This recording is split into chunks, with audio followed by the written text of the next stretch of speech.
whatever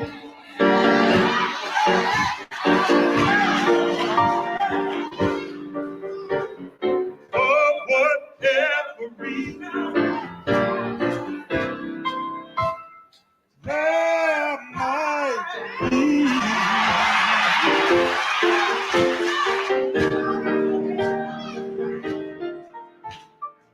You'd be there between each line. I can't talk right now. A pain of glory. It's not like I said today. I just Now, I gotta don't listen know who Gladys Knight was talking about, but you know what? Jesus is the best thing ever. Jesus is the best thing that is and ever happened. Jesus is the best thing that ever happened to me.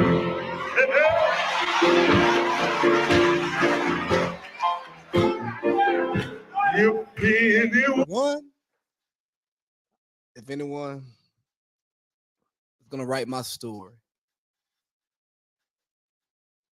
just make sure they write that Jesus is the best thing that ever happened to me. I'm here all alone. No Parlay Pete tonight. Had a prior obligation, but because of some technical difficulties, we didn't get a pod out to you last week, unless you watched it live here or you went to YouTube. So I decided to hop in, talk a little bit, give you all a little something. But I'm gonna kind of start it off with the way my day started today. Normal day, take the daughter to daycare, hit the gym, and I get out of the shower, and it's this old head who gets out shortly after I do. And he's playing his music, no headphones. And he's playing the Reverend James Cleveland. You know, Jesus is the best thing. You're the best thing, you know. And I'm sitting there and I just get a feeling. Baby, baby, I got that feeling, right? And I tell him before I leave the gym, I say, hey man, I didn't know I needed to hear that this morning, but thank you so much for playing that song. And it's been stuck in my head all day. Now, as I've been sitting here doing what I normally do, putting off the pod, putting off the pod, putting off the pod, and I go, what song do I want to listen to? Do I want to listen to some Warner? Do I want to listen to my normal stuff that I listen to get me right? And I go to open up music, and I still have the song up, and I just bumped it like 4 times, back to back to back to back to back. After I'm gone, should ever write my life story. I want some of you that knew me. And it's just been with me all day. And I'll tell you that you never know what you need sometimes until you get it. So often we have an idea of what we want, what we're going to do, and then when that situation is in our face, you come to find out that you don't even like Crown Royal. You come to find out you don't like Hennessy. You come to find out that that job that you thought you wanted, you thought you needed, it was terrible, it was toxic. You didn't get the interview. You find out weeks later that major layoffs. Your friend who was supposed to be there for you, the person you always thought you could rely on when you needed them, they weren't there. That girl that you always had a crush on, you chased, and when you finally caught up, you found out you was running the wrong race. See, it wasn't about you. You weren't the problem. That person, that job, that drink, whatever that situation is, it's not what you needed. And like this morning, I thought I was going to listen to a podcast. I thought I was going to listen to some rap, you know? And what I found out is that I needed to be reminded the best thing that ever happened to me. And Jesus is the best thing that's ever happened to me. All right, man, let's do this. It's the AC Lee and Parlay Pete podcast, but there's only AC Lee here today. It gives me the vibes of the big, you know what I mean? The big baby. Let me see if I got it. Okay, I got one of my drops still. So that's the way I'm feeling today. Now I'm not gonna go full out big baby on you. I'm just gonna talk to you because there's so much for us to talk about today. And I had a conversation with a friend last night, and he told me I've lost a step. He told me I'm not as ignorant, I'm not as funny, I don't have the same da on the show anymore. And I go, thanks, because I felt it, but I wasn't for sure. And then lo and behold, 24 hours later, I find myself sitting here by myself doing what I love to do. And I go, dang, bro. I had an itch that I didn't know I needed to scratch.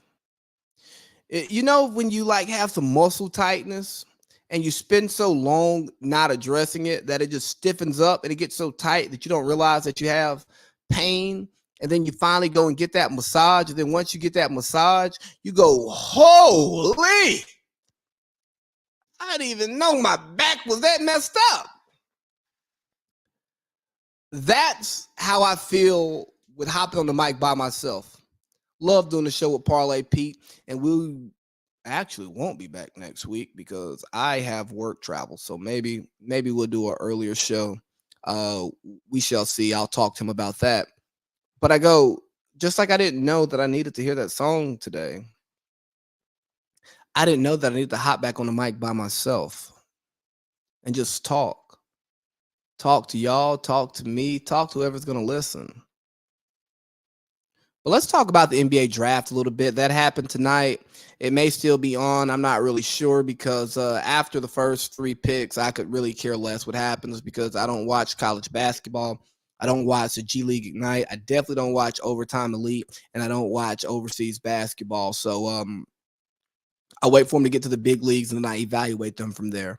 But let's talk about the first overall pick, Victor Wembanyama. He's been on his media run all week throughout the first pitch at the Yankees game. We've been talking about him for the last year, about him being this larger-than-life human being, 7'5", like an 8-foot wingspan. Big hands, he can shoot, he can dribble, he has guard skills, but he has a center's height, but he has a guard's frame. What will happen to him? And I mean, every single day, Wemby this, Wemby that. Wemby is going to be an all-star as a rookie. Should the Spurs try to contend since they have Wemby coming in now? And I'm like, hold your horses. I'd rather be late to the party than show up too early. Now, when you show up too early, you don't miss anything, but sometimes you run the risk of committing too soon. I like to shoot out the text. Hey, who there? It's jumping. I bet. I'm on my way now. And that's when I start taking my shower. I start getting dressed. And I like to be that way with draft prospects, young players, because I want to give them some time. I want to, text, check in, see if the party's all right, because I ain't got to be the first person there. As long as I leave with what I came for, I'm good. And that's how I am with these draft prospects. So you've seen Wemby being compared to LeBron, the best prospect ever. You see the side-by-sides with David Robinson, Tim Duncan, and I'm sitting there and I'm like, are we sure about this? Are we putting more on this young man's plate that he can eat? Because, I mean, he's 7'5", like 210 pounds. I don't know how big his appetite is, but I know he ain't got much room in his stomach. So are we giving him more than he can chew on? And I just say, hold your horses. Send out that text. Hit up your partner. Check the IG stories. See if that party is jumping before you just full on commit to it, when you end up missing out on what you're really looking for, what you really need, right? You don't fall in love with the prospects, you fall in love with the production. You fall in love with who they become, not who you want them to be. Like I heard Chris Broussard say a couple weeks back, his career is a letdown if he's Hakeem Olajuwon, a top 5 center of all time. His career is a letdown. If he's not GOAT, his career is a letdown, is essentially what we're saying. And that takes me to LeBron after he lost the 2011 finals. Some stuff I've heard Melo say, stuff I've heard Russell Westbrook say. Yo, I made it to the NBA, dog. I'm winning in life. Sure, you can set career expectations. He can have his career goals. He can have his life goals. But you look at Kwame Brown, and people talk about he's one of the biggest busts in NBA history. He's a bust this, he's a bust that. And Kwame goes, bro, I played 10 years in the NBA, man. I changed my life. I changed my family's life. I'm still winning. So if Victor Wembanyama becomes just a productive player in the NBA, he won. Because those of you who don't have to build a team, those of you who are not responsible for his growth and his development, those of you who don't have to worry about whether or not his body can make it through 82 game season, 82 game season, 82 game season, sitting on the planes, getting bumped, ducking, walking through the building, you know what I mean? Those of you who aren't tied to that can say whatever you want, but at the end of the day, he's still a human being, and he has to go prove that. And there are people whose jobs, whose livelihoods are on the line here. And I just say, hold your horses. Don't show up to the party too early, man. You want to show up right on time, but if you get there late and you still have a good time, then all is well. So Wemby, I think he'll be really good. I think he'll eventually be great. But let's give him time. Let's not put him in a pan and fry him. Let's slow cook him.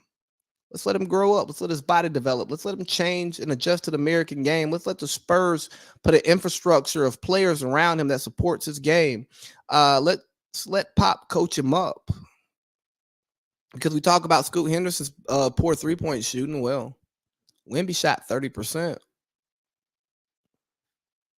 You know? So I just say pump the brakes on Wemby.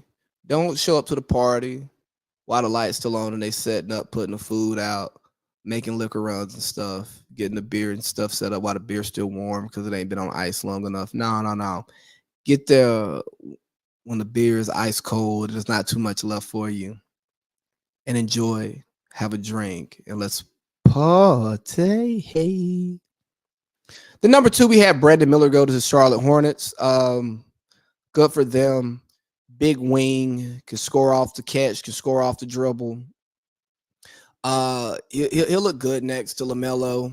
I probably would have went Scoop there if I were them, but maybe that's my Georgia bias. But you can't, back to Wemby, man, you can't coach big. You can't coach Phil. And Brandon Miller has a lot of that. But I just think that was MJ's swan song, right? The guy comes out and says, MJ's not my GOAT. Paul George is my GOAT. He catches a lot of slack for that. You know what? I'm not mad at him for MJ not being his GOAT. Now, Paul George being your GOAT, you like his game, you like his game. And if that's the game that you like, then have at it, man. Enjoy what you enjoy. Paul George is a great NBA player. And if that's somebody who wants to model his game after, and that's the career he wants to pursue, man, injury-free, you can become Paul George. Oh, man, hell of a career. But I think MJ picked him up because of his comments. I think MJ, the competitive person MJ is, the biggest competitor in sports history, right? He heard the man say, oh, yeah, he airballed a free throw. Yeah, he's old. MJ just want to play him in one-on-one. He want to give him the Michael Kidd Gildress treatment, right? So then he can say, yeah, I beat you one-on-one. Come on, punk. What's up? All that stuff you was talking in the media, yeah, now I got you. I think that's the only reason MJ drafted him. That's a joke, but it's interesting to see what happened. You know, Michael Jordan just sold the team, and apparently he really got bent over because, like, the people who bought the team, he gave them some money for an investment. The investment failed, like 500 million type, and then somebody bailed them out, and with the money that they bailed them out with is what they end up purchasing the team with. MJ might be the richest person to do just obvious bad business. Who am I to criticize his business because he's doing much better business to me? But when you have a name like MJ, when you have the marketing campaign behind you, his name hold weight. When you have that behind you, you can make a lot of mistakes and still come out billions up. But let's see. Portland at number 3, they draft Scoot Henderson. Second best player in the draft by most people that I've consumed. Let's see what this looks like. Do we want to do the 2 small guards thing again, or is Portland going to get off of Dame? Are they going to move him to Miami Heat for Tyler Hero, some junk, whether those are draft picks or not? Are they going to move Scoot to New Orleans for Zion Williamson? I don't know. Honestly, I wouldn't touch Zion with a 10-foot pole. If I'm David Griffin, I'm trying to ship him out the door as soon as possible. I don't care what his ceiling is because he's sitting on the floor right now. He literally can't get up. He can't play. So I don't care how good you can be. I don't care what your potential is. I don't care what you've shown before. I want to see. I'm going off what you showed me on the regular. You know, sunk cost fallacy. You know, I think some of us, we look at it in our relationships, we look at it in our friendships, we look at it in our jobs. We will treat the ceiling as if it's the ground we're walking on. Now, for some players, you take a LeBron, you take a Kevin Durant, you take a Steph Curry, right? When they're on the floor, their head is hitting the ceiling. Because there's not a large delta between their floor and their ceiling. They have consistency, tight grouping. Whereas if Zion is sitting on the floor, I don't even know if he can see the ceiling because he ain't seeing the floor. He ain't seeing the court. You know what I mean? When he sit on the floor, he can't see his ceiling because he can't see the floor. I see what you did there. I like that. But ultimately, I think Portland should blow it up and build around their young talent. They're going to struggle to sign free agents. So, you know what? Make the trades that you can, get a hold, get some draft picks, and move forward accordingly. Now, there's been some big trades this week. Big trades this week. We've moved around some major players. We got Bradley Beal leaving Washington for junk and going to the Phoenix Suns. Hey, Ishbill's all in. I don't like the fact that they didn't call Chris Paul and let him know that they're trading him. He found out from his son while he was on a plane doing his book tour. I just think that's ugly. And Chris Paul made a point to point out Isaiah Thomas's influence on the owner because he's the owner's right-hand man, but he's not an official. He's not an official employee of the team. So guess what? Isaiah can talk to whoever he wants to about whatever he wants to and advise in any way that he feels necessary without all of the red tape that a James Jones will have to do. But when you hear about the Kevin Durant trade, when you hear about Monty Williams going and you're not hearing James Jones' name, you know that man is just sitting there with a title and no power. So I wouldn't be shocked if James Jones is the next person to leave the Valley. But Brad Beal, do I like the fit? No. But do I like the talent? Absolutely. You got 3 guys who can average 30 a game. You have 3 guys who can get a bucket, 3-level scores. You have 3 guys that are going to put defense in a tizzy. Like, how do you guard them? It's an offensive game now. I think they have so much firepower that they're going to be one of the best teams in the West, especially if they move off of DeAndre Ayton. If they can move him for serviceable big men, a little bit of depth, then they're going to be okay. But here's the one thing I kind of want to talk about with this. I keep hearing people talk about depth, and depth matters in the 82-game season, but depth doesn't matter in the playoffs. You're playing 7 people, maybe 8. So when I hear all these talks about, well, Phoenix good at their depth, and they were already shallow. Who played for Denver? We love Denver. They had their starting 5. Then off the bench, you get a little Bruce Brown. You get a little Jeff Green. You get an occasional Christian Brown. That's it. You only saw DeAndre Jordan when Jokic was in foul trouble. You only saw, you didn't see Thomas Bryant in the after the regular season. And he played big minutes for the Lakers for a while.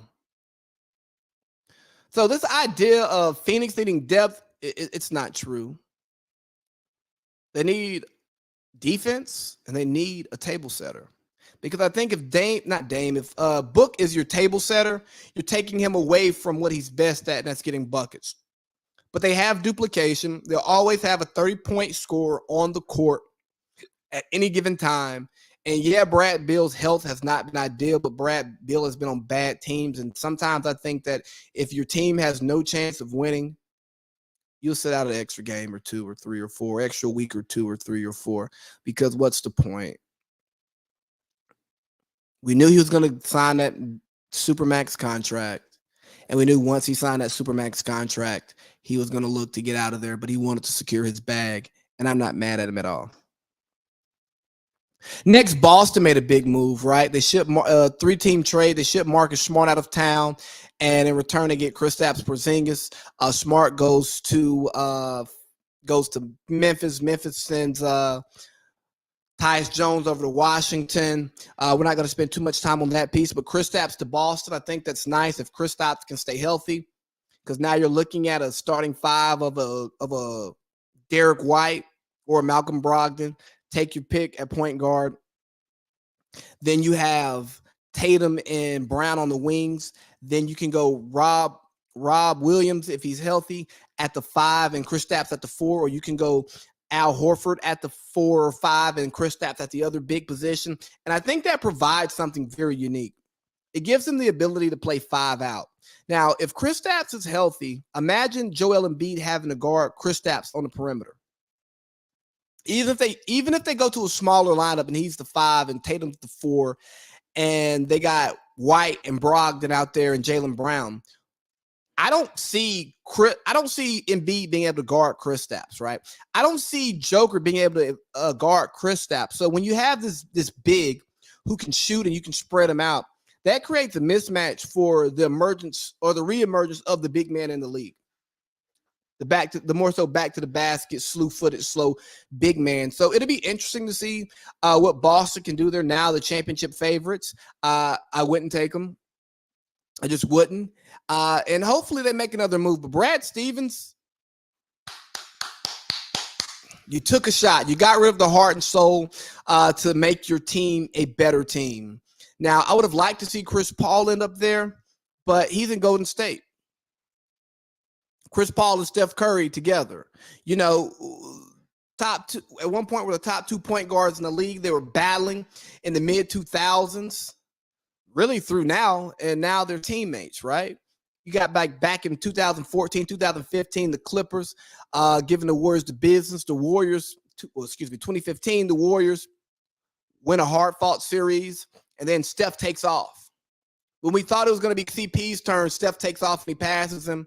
You saw Steph shaking the ooh out of CP3 many years ago. You see CP3 dog Steph a couple times. Then you see this past season when Steph got that bucket on CP3 and he's like, this ain't 2014. But in 2024, we're going to be on the same team. It's amazing what can happen in 10 years. Enemies become friends, friends become enemies. But I'm interested to see this. I think it's going to be good. Take Steph off the ball a little bit. Let Chris Paul play with a smarter team, more motion, less pressure on him. He can take more games off. He can play less minutes and maybe get through a season for a long playoff run. But what does this say about Chris Paul? If the Warriors become contenders, if they win a ring, is this Gary Payton for the Heat? Is this Jason Kidd for the Mavericks? Is CP3's ring, if they win one, is it going to be a little bit more dull than everyone else's? Is he going to be like, oh, well, yeah, CP3 did get a ring, but, he wasn't. I don't know. But I'm happy he has the opportunity to do so. Now, what's interesting is how he works with Draymond. Two big personalities, two guys who kind of operate, who facilitate the offense, kind of operate out of the high post, mid-range type of guys, whereas CP3 can hit the shot, can hit the pull-up a lot better than Draymond can. What does that look like? Or are the Warriors preparing for Draymond to leave? We'll see as the offseason continues to unfold. But they pushed Jordan Poole out of town. I knew it. I knew Poole wasn't going to be splashing no more with the Splash Brothers. It wasn't going to be the Splash Brothers in the pool. Nah, because the pool has got to go. Not enough splash, too much sass. So Draymond had to whoop his ass. And for those of you who are like, oh, yeah, the Warriors chose Jordan Poole over Draymond, that's why they gave him the extension. No. When they signed the deal, I said, okay, his stock is up. We give him this big deal, and guess what? We can trade him. He now has a tradable contract because his rookie contract, a late first-round pick, you can't get any value back for it because in the NBA, you have to match salaries. So now when you got 30 mil, 32 mil, you can match Jordan Poole's salary with a really good player. And guess what they did? Match his salary with a really good player. But what the hell are the Wizards doing? We're tanking a year after Wemby. It's a weak draft class coming up. So now we're going to just blow it all up. New front office, I get it. But I'm curious to see what this looks like. Tyus Jones, point guard with the pulse. Jordan Poole, probably going to average somewhere between 22 and 25 points per game on a terrible team. Do they retain Kuzma? I doubt it. But I'm just interested to see what Washington's going to do. I'm not going to watch them. They'll probably be a fun league pass team from time to time, but I'm not going to watch too much of them. But I'll check their box scores. I'll see what's going on over there. Because, yeah, they full blow up here, but I don't know why they would take on Jordan Poole's contract now that it's about to kick in. They're going to have to be paying somebody $30 million. But I guess you got to pay somebody. You got to hit that cap floor. And lastly, in the moves, we got Marcus Smart to Memphis. Dylan Brooks is a goner. We kind of knew he was a goner, but he's definitely a goner now because Marcus Smart can fill that defensive role, but he can also step in and be a seasoned leader. I think that'll be good for Ja, a guy who's played over 100 playoff games, been to a finals, been to 5 Eastern Conference finals in the last 7 years. I think he brings some of that vet toughness experience that team needs. Hopefully, he's allowed to be a loud voice in that locker room and help those guys grow up because Memphis has so much potential. You're going to have Ja playing 25. He's going to be out for 25 games because of his suspension. So maybe that allows Marcus to get embedded into that team while Ja's away, and then Ja comes in and it's all go. You know, take some of the defensive pressure off of Ja. And, hey, man, Smart ain't scared to take a big shot. He ain't scared to miss it either, but he ain't scared to take them on. You know, hey, Adam Silver, we didn't need your little we didn't need we're going to wait till after the finals to announce that Ja's only getting 25 games. We thought you was going to 50 ball him, season him, half season, 25 games. I guess. Kind of expected. Hey, Ja. Think you came out and said it was a lighter? Nah, it was a blicky. Not a flicky. It was a blicky. And the idea that you're being attacked is nonsense. You're not being attacked. You're being held accountable. And here's what I enjoy about this, right? I enjoy that there is a level of accountability to Ja Morant. I'm happy that the NBA, Adam Silver, is trying to get more like Roger Goodell. Hey, we have a standard here, and we need you all to uphold the standard of this league. I know Chuck said I'm not a role model, and I believe Chuck, and I ride with Chuck. But unfortunately, society says that you are a role model.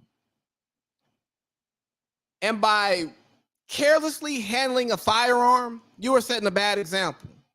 By putting yourself in situations as a multi-millionaire where you feel the need to carry a gun, you're setting a bad example. And now by taking no accountability and thinking that you're being attacked, blackballed, picked on, no accountability. You're supposed to take that one on the chin, Ja. I'll be better. I'll learn from this. The next time you hear Ja Morant's name, it's going to be about basketball. You had the Powerade deal. Pretty sure that's gone. You got the shoe deal. You're selling shoes. You got the signature shoe. Face of the NBA as an American basketball player, one of the most popular players in the league.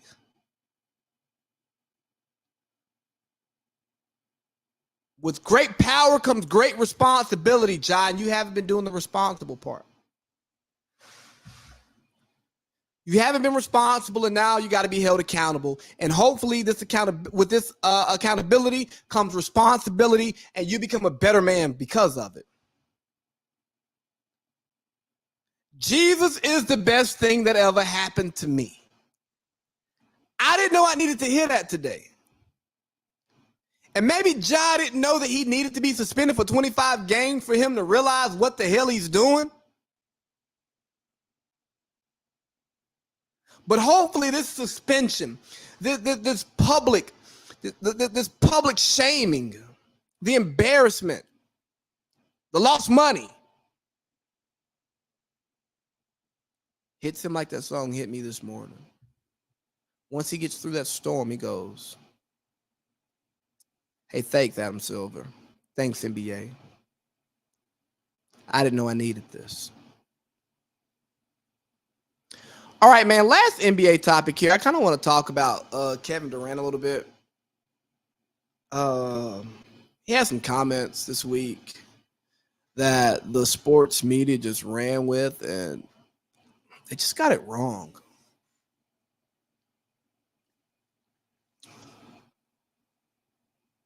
They just got it all wrong. Kevin Durant was talking about James Harden and Russell Westbrook being iconic players who've changed the game, large influence, and he feels like they don't get their just due. And I agree with him.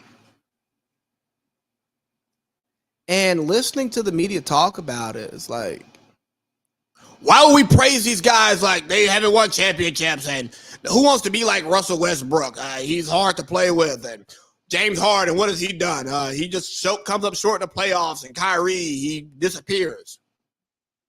Why would I want to be like Kyrie? He's not a leader. At 30, 40, 50 years old, yeah, I hear you.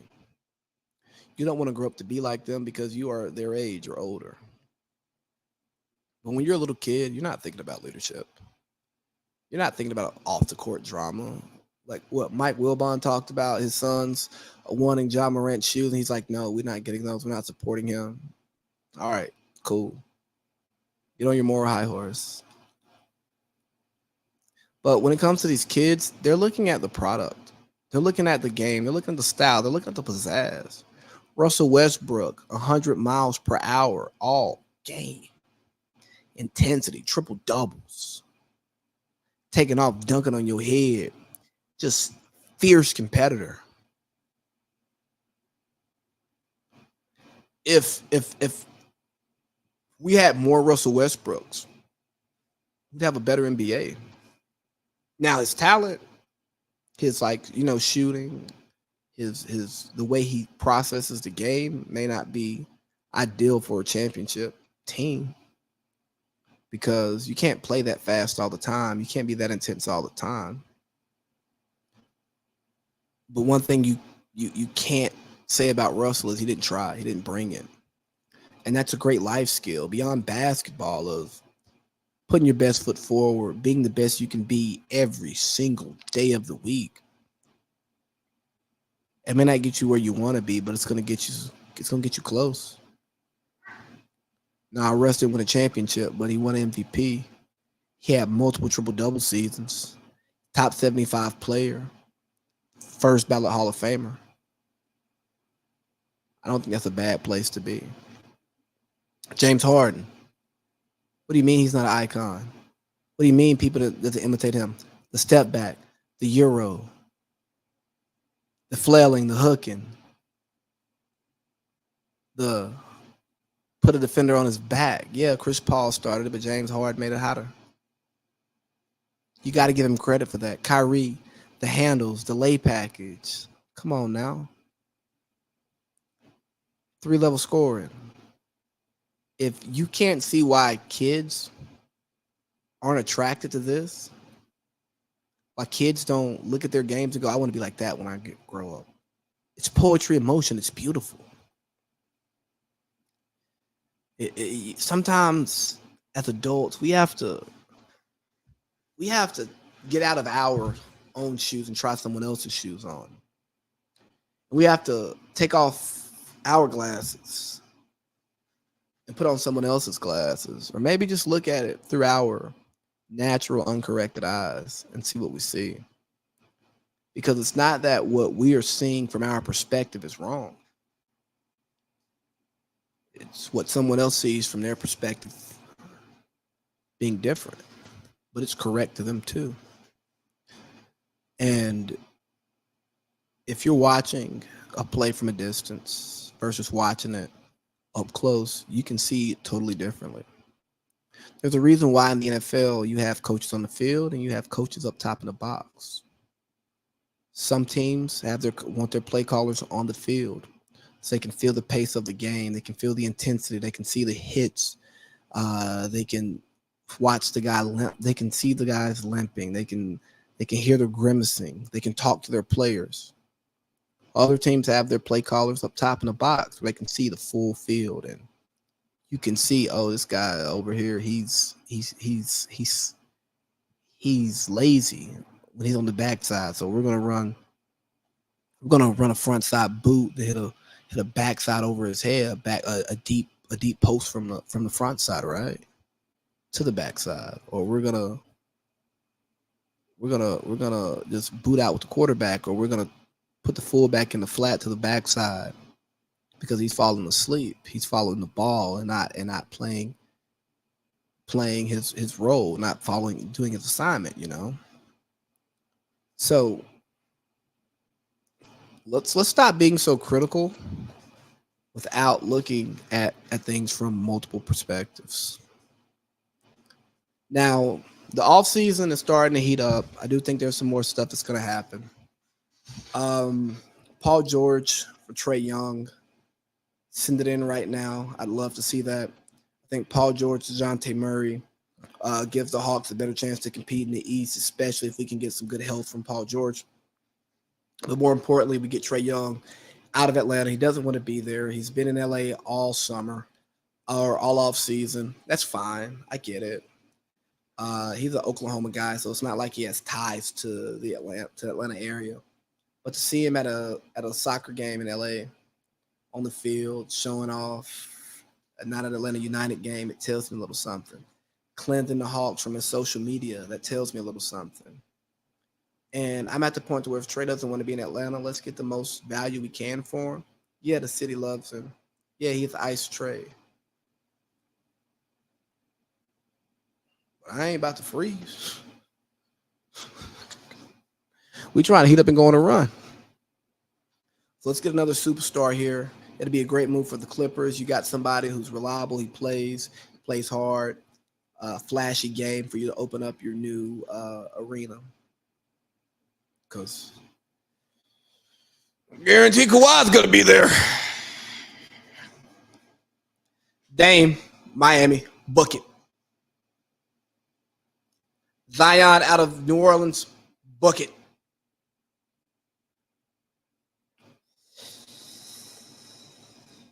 That's about it, honestly. I think that's it, man. Yeah, the NBA offseason is going to be fireworks as usual. I called it during the season that this was going to be an offseason of blowups. We're going to have teams blowing it up because they're like, hey, we're stuck, we're rudderless, and we're going to try something new. Even if it's 2 steps back to go 3 steps forward, we're going to try that. And other teams are so close, they're going to just go all in and try to get over the top in the next year or two. But I'll say to those of you who are always thinking long-term and are critical of front offices making short-term moves, if you can't win in the short term, you won't be there in the long term to make the decisions. And then you'll be on TV like Bobby Marks instead of in a front office. It's not a shot at Bobby Marks. It's just the reality of it. You know? So that's going to conclude our first little NBA set. What we got done at 41 minutes. So we'll get that up. Get that up to you all. And now I want to do it for the culture. Because this is really my wheelhouse. Believe it or not, it is way more, like I get way more of a kick out of talking about cultural issues in society, especially Black America, than I do about talking sports. I try to use sports as like a conduit to a bigger conversation. I like sports. It's fun. It's light. But ultimately, I think that there are just much more important things to talk about. And I think I have more to offer you all as an audience than just talking about sports. So if I can find this one post. So last night, I came across this post. You know, last week I had the reel talking about Boosie, lock him up and throw away the key. And for every game that Ja Morant gets 25, give Boosie a year for that. So 25 years, right? So apparently Boosie was granted bond, but the prosecutor's still not trying to let him out. So here's what we got from Boosie yesterday. After the judge has granted me a bond and I paid my full cash amount, the prosecution refused to respect the judge's decision to let me go. They showed no evidence of me being a flight risk or a danger to the community. The prosecutor, Mr. Wheat, looked at me singing "Wipe Me Down." He saw the clip and shook his head with the look of evil in his eyes. This is total misconduct from a prosecutor. He is racist and has evil intentions. Now they filed an appeal asking another judge to keep me in prison.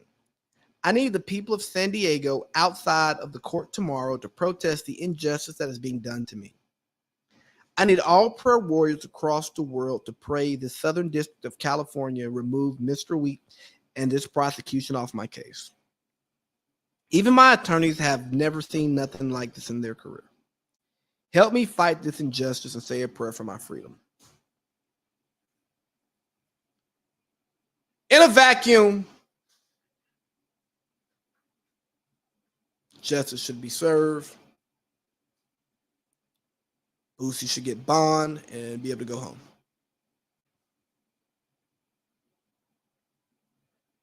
In a vacuum. I'm not a big fan of people having to pay bond. I don't like the whole bond process in the American criminal justice system. I think that unless there is clear, distinct evidence that someone is a flight risk, they're a threat to themselves, they're a threat to society, or again, they're a flight risk and going to flee, they should be allowed to go home until they have a trial. Now, I do believe trials should be quicker, but I get it. Prosecution needs to get more information so that they can try to win. And the defense probably wants more information on their side so they can try to win, or more time to defy the strategy. Who knows? I'm not a lawyer.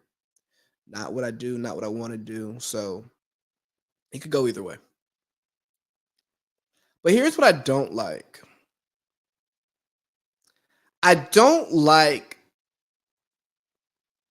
a celebrity who has been clearly defiant of law and order, clearly defiant to police officers in their face and wildly disrespectful,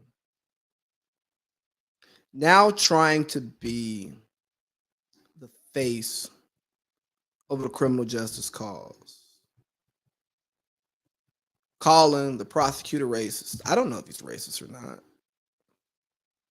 Maybe it is because Boosie's black. Or maybe it's because Boosie has disrespected the law so much. Disrespected the law enforcement officials.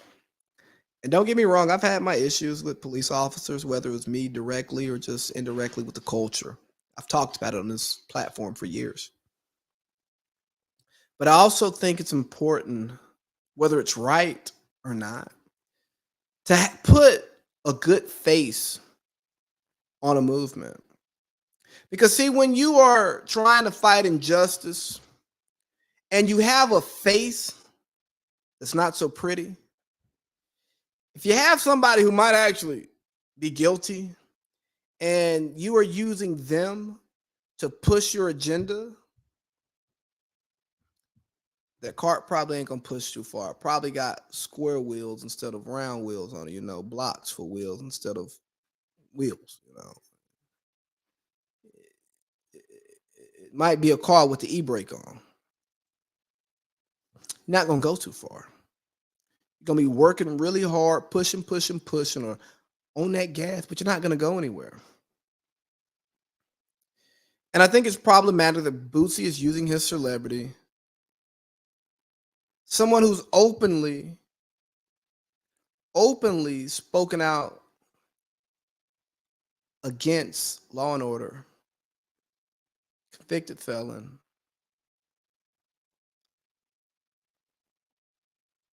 who wants us to risk our freedom for him. Well, Boosie, you risk your freedom for yourself and your family. And because you risk your freedom, you have to live with those consequences. Now, he hasn't been found guilty. And maybe I'm just assuming, stereotyping, creating a narrative. Who knows? I don't. But I can't get behind Boosie. Because I don't think Boosie actually cares about fixing the system for the sake of the system being fixed. I think Boosie wants to be free. And it's like pinning a dog in the corner. At some point, he's going to lash out and bite. And I think this is what Boosie's trying to do. He's lashing out and biting. But he wants us to bite for him. And you talk bad about the snitches, those who, for whatever reason, self-interest, who are holding others accountable for their actions. Talk about mad at Gunna, celebrating YMW Melly. Why don't you just take it on the chin, Boosie? Ain't that what you stand for? Not cooperating, not working with law enforcement, not helping them pigs out. Let the system take care of itself. Don't talk. I don't even know why you got a lawyer. You just represent yourself and not say a word. Take the fifth. Standing on what you did, being silent. See, that's where the hypocrisy comes in. Because if you had the weapon on you, right, and you got caught, you're supposed to take it. But I saw a clip where he talked about you have the young boys around and you let them take the charge for the old heads. That's not accountability. That's not standing on your own. That's predatory. It's sick. That's, hey, we're all complicit in this. I definitely know better. But you know what? You take the heat for me. Because I'm a little boosted badass. If you so bad, keep your ass in there. Wipe me down. Oh, you people, y'all disgust me so. You disgust me so I could never know. Sometimes I think I don't even know you people. Why you gotta be so rude? How could you be so cruel? How could you be so insensitive? I can't believe you make fun of those rich folks who went down looking for the Titanic and got stuck with the Titanic. Now, personally, I don't have a lean on it because I don't care about those people. You know, you don't want people to die, but that's part of life. With great risk comes great reward and sometimes great failure. But I did a little research into this, and the company has been doing a few of these trips. Uh, One of the creators of The Simpsons talked about it. You sign multiple waivers, and death is a risk that you're taking because you could get stuck under there. Um, the underwater exploration, I guess, community is becoming something that's more and more popular, especially for the rich. Because why not? You got a shitload of money. Let's go do something fun. Let's go do something different that other people can't do, something exclusive. Not mad at it. I wouldn't do it, but I'm a land guy. I'm a land and pool guy. I'm not really into the natural bodies of water. Because that's somebody's house. You know what I mean? Like, I don't want nobody just showing up at my house making up a bunch of noise, getting in my way. So it happens. It's sad. It's unfortunate. But some of the history behind this, man, these companies are cutting costs and not necessarily preparing these vessels to meet the industry established standards. But there's not a true body to police them. Like, there's no FDA. There's no like inspector general to make sure that, hey, this is the standard and you cannot do this unless you meet the standard. That's not happening. So when you have people trying to cut corners to cut cost, you assume more risk. And bada boom, bada bing, bada bam. Unfortunately, people lose their lives. And prayers to them and their families, because again, you don't want to see stories like this. But you people, shout out to Goldmouth Tommy because it's shot o'clock.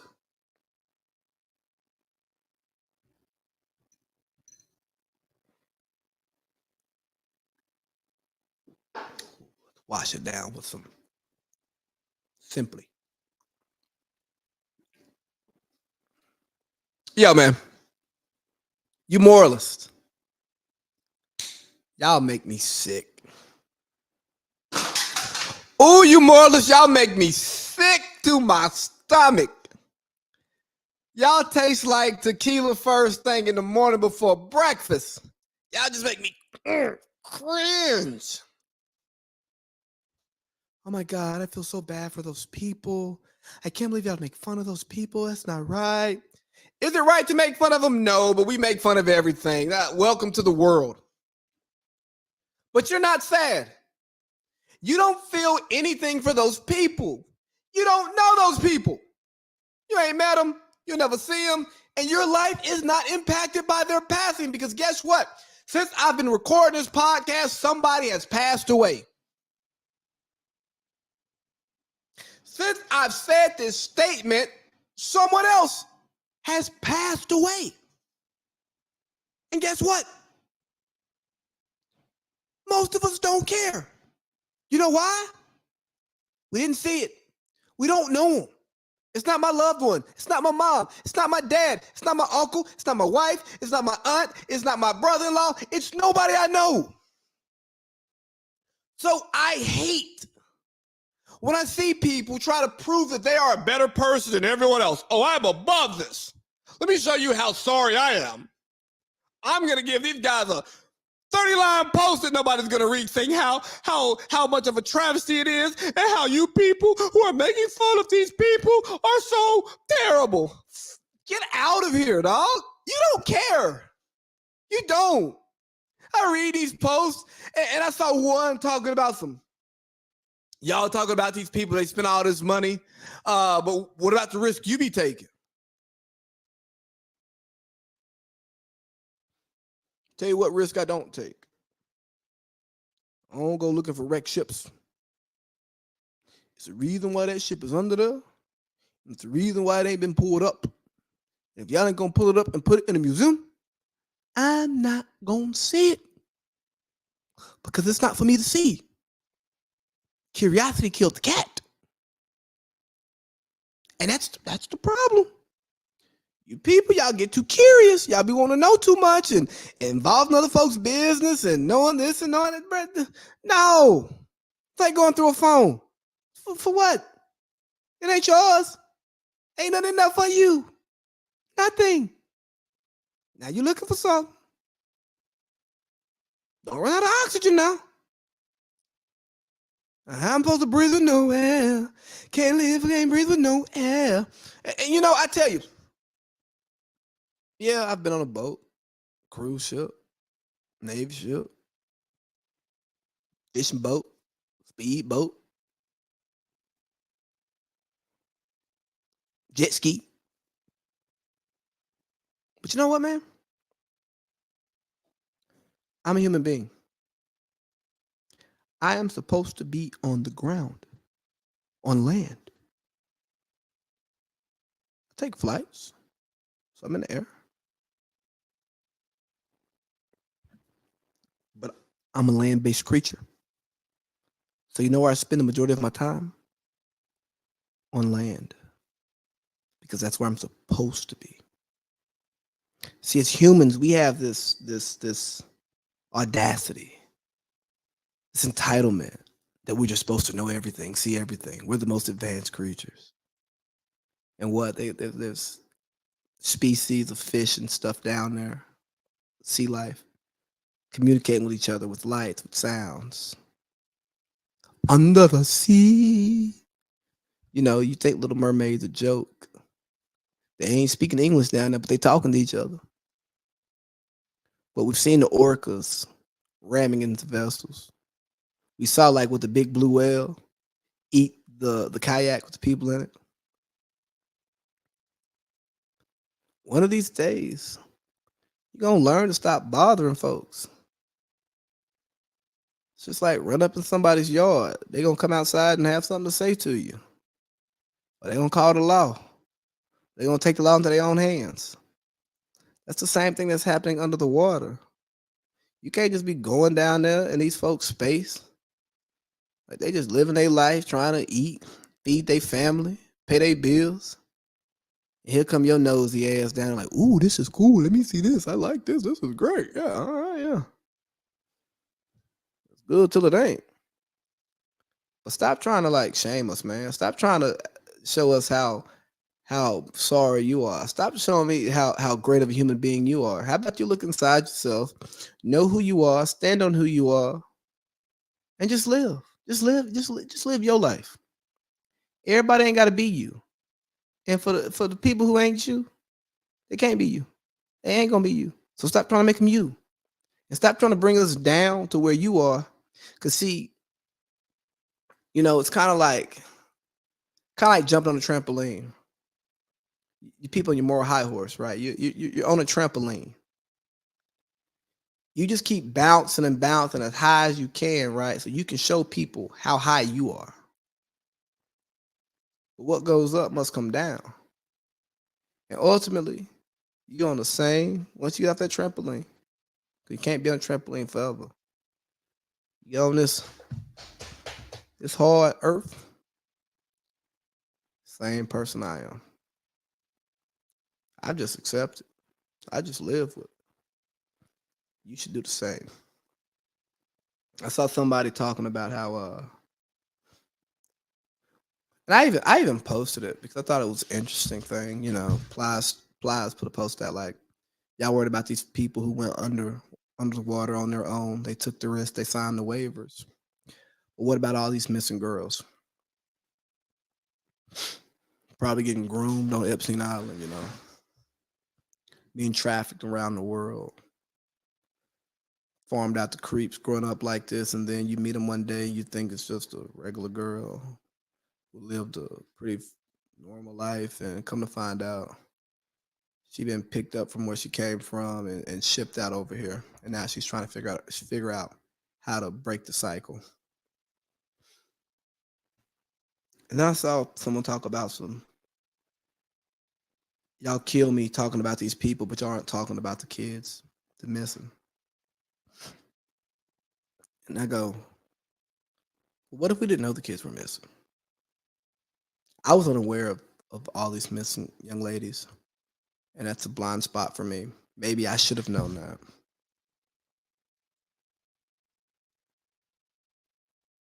But at what point do we stop trying to hold individuals accountable for not being privy to information that should be widespread and not look back at the gatekeepers, the distributors of information, and saying, hey, you're so worried about your ad dollars and selling stories that will sell, instead of giving us the news that we need to know. Because it's impossible to know everything that's going on in the world. I get it. Everything that's going on in your country. I get it. Everything in your state, your county, your city. Hell, I don't know everything that's going on in my house all the time. But at what point am I going to be upset with you for not knowing information if I haven't, I don't share it? Or if there is a central location or a few central locations where we're supposed to go grab our information from, they're not giving it to us. That's what we have to do. We got to stop fighting with each other, crabs in a barrel, and realize that it's not the crabs that's the problem, it's the barrel. And we got to break out of this barrel. You see? Can't just keep fighting each other. We got to fight the power, push back on these systems, push back on the systems that oppress us. Not the person who's being oppressed right with us. Back to that trampoline. You're just trying to bounce your way up above everybody, but then you're going to come back down. When you get off your trampoline, you're going to be right back where everyone else is. So give people grace for not knowing.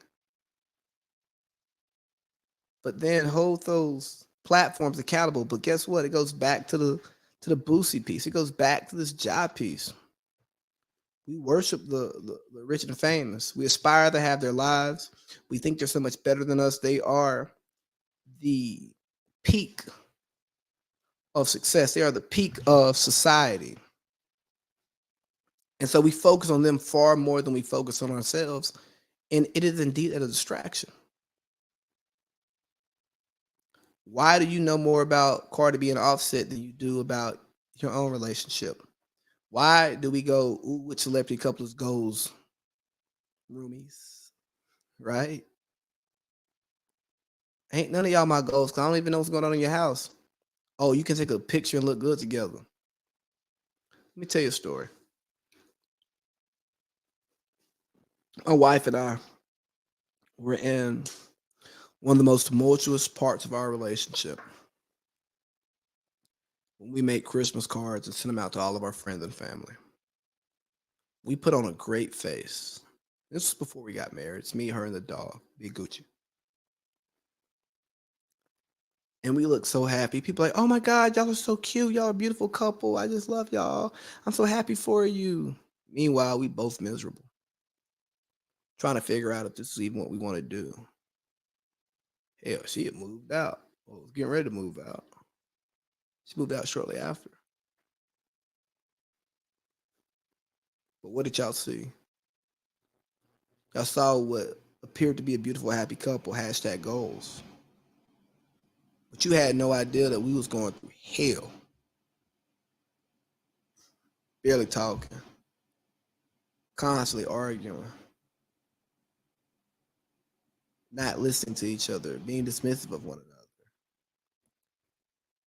And maybe it's because those of you who look at these people as goals, you're not comfortable with yourself. You're not comfortable where you're at in your life. You're not comfortable with your relationship. You're not happy with that. And I'd say just start looking internally. Make yourself happy and stop looking to other people to provide your happiness. Create your own standards and live up to those standards. Don't try to live up to the standards of others. Because if you're always serving others, you'll never serve yourself. If you're always trying to be Beyonce and Jay-Z, well, you can never be Beyonce or Jay-Z. You can accomplish what they've accomplished, but you can never be Sean Carter and Beyonce knows Carter, right? You can never be that. You can never be those two people. You can never be Barack and Michelle. You gotta be Adam and Cindy. You gotta be Joel and Zoe. You gotta be Eric and Sarah. These are some of my married friends, right? Shout out to Gambles getting married this week. And Gambles and Carly. That's who you have to be. You have to walk in that and become the best version of that you know how to be. You know? But like, what is the truth? Now I'm getting a little, tinfoil hatty here, but like, what is the truth?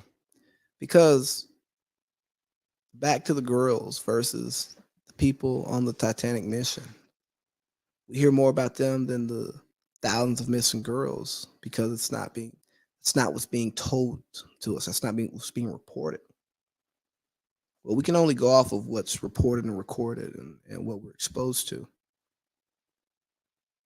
And that's from one vantage point, two vantage points, three vantage points, who knows? But is that the actual truth? We've come to a place where we don't trust our staple foundations anymore. We don't trust our staple institutions anymore. So this journey for the truth is just growing and growing and growing and growing and growing. As we get inundated with more information, we have more questions. So back to curiosity killing the cat sometimes, man. Know what you know, do what you do. Just accept what you can't, back to that serenity prayer. Right? Let me pull up the serenity prayer so I can quote it properly. Because I don't want to do this one wrong. Serenity prayer.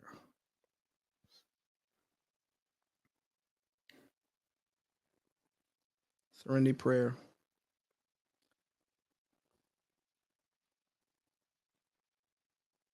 Lord, give me the strength to wisdom to understand the difference between. No, I don't like this one. This is like, here we go. God, grant me the serenity to accept the things I cannot change, courage to things I can't, to change the things I can, and wisdom to know the difference. Living one day at a time, enjoying one moment at a time, accepting hardships as a pathway to peace. Taking as he did this sinful world, as it is not as I would have it. Trusting that he will make all things right if I surrender to his will, so that I may reasonably be happy in this life and supremely happy with him forever and ever in the next. Control what you can control, accept what you can't control, and live with the consequences. Man, it was good to be back. Thank you for having me. And just for old time's sake, big baby, yeah!